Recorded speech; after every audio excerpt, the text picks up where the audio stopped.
আজ আমি রান্না করব দেশি মুরগির ঝোল। কোনোদিন বানাইনি, খাইনি। আজ আমি প্রথম রান্না করব। তো যাই হোক, তার প্রথমে আগে ভাতটা বসিয়ে নেব। হ্যালো বন্ধুরা, তোমরা সবাই কেমন আছো? আমি ভালো আছি। দেশি মুরগি ডিম দেয়, এটা হলো ষাঁড়ি মুরগি। আমি ষাঁড়া মুরগি খেয়েছি, তবে ষাঁড়ি মুরগি খাইনি। কারা কারা দেশি মুরগির ঝোল খেতে ভালোবাসো বা খেয়েছো, রান্না করেছো, কমেন্টে অবশ্যই জানাবে। আমি ফার্স্ট টাইম বানিয়েছি, তবে সত্যি খুব ভালো হয়েছে। তো যাই হোক, এধারে আমি জলটাও গরম করে নিচ্ছি দেশি মুরগিটা কাটার জন্য। তারপরে মশলাও কিছু করে নেব। মশলা নিয়ে এসেছি আদা, রসুন, পেঁয়াজ, যেরকম আর কি চিকেনের মশলা দেই, চিকেন বলতে পোলট্রি, সেই রকমই মশলা দেব। তারপরে বর এদিকে একটু হেল্প করে কাটাকুটি করে দিচ্ছে, বড় ছোটোবাবু দাঁড়িয়ে দাঁড়িয়ে দেখছে। আর ছোটো ননদ এধারে মশলা টশলাগুলো ছাড়িয়ে ছুড়িয়ে দিচ্ছে, আর আমি একেবারে বেটে নেব। সবাই মিলে কাজ করলে তাড়াতাড়ি রান্নাটা কাজটাও তাড়াতাড়ি হয়ে যায়, তাতে করে ভালোও লাগে।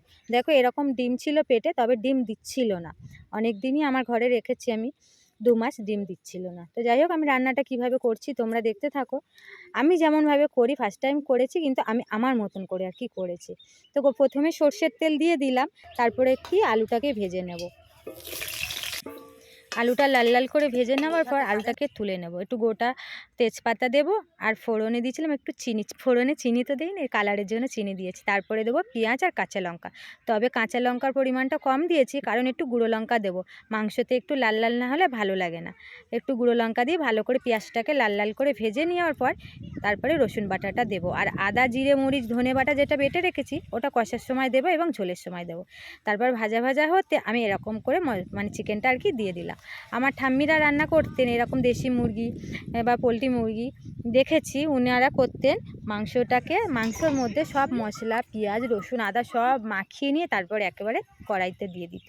কিন্তু আমি ওরকমভাবে করি না, আমি একটু মশলাটাকে ভেজে নিই আর কি, কষে নিই। তারপরে আর কি ঢাকা দিয়ে দিয়ে কষানোর পর লাস্টে কষানো প্রায় হয়ে এসে তারপরে আদা, জিরে, মরিচ, তারপর ধনে বাটাটা আমি একটুখানি কষার সময়ও দিয়ে কষিয়ে একটু তুলে নিলাম। বাবুরা খাবে, বায়না করছে আর কি, কষা খাবে। তো কষাটা আমি ঢাকা দিয়ে দিয়ে করেছি, সিদ্ধ হয়ে এসেছে প্রায়। তারপরে আর কি জল ঢেলে দিয়ে আবার একটু ঢাকা দিয়ে ভালো করে ফুটিয়ে সেদ্ধ করে নেব। আর তার সেই মশলাটা অল্প একটু রেখেছিলাম, আদা, জিরে, মরিচ বাটা, সেটাও একটু ঝোল ফুটতে আমি দিয়ে দিলাম। দেখো এমন সুন্দর কালার এসেছে, আর এত সুন্দর টেস্টি হয়েছিল কি বলবো। ফার্স্ট টাইম খেয়েছি বলে মনে হচ্ছে না, মনে হচ্ছে আমি আরও অনেকবার খেয়েছি বা খাবো আর কি পরে। তো যাই হোক, নামানোর আগে আমি একটু গরম মশলা দিয়ে দিয়েছিলাম, আর আমার কাছে ধনে পাতা, টমেটো কিছু ছিল না, এই দুটো আমি দিতে পারিনি, তোমাদেরকে বললাম। তো তারপরে নামিয়ে নিলাম। দেখো কালারটা খুব দারুণ এসেছিলো। তো যদি ভিডিওটা ভালো লাগে লাইক কমেন্ট করে পাশে থেকো। টাটা, পরে দেখা হচ্ছে নতুন ভিডিও।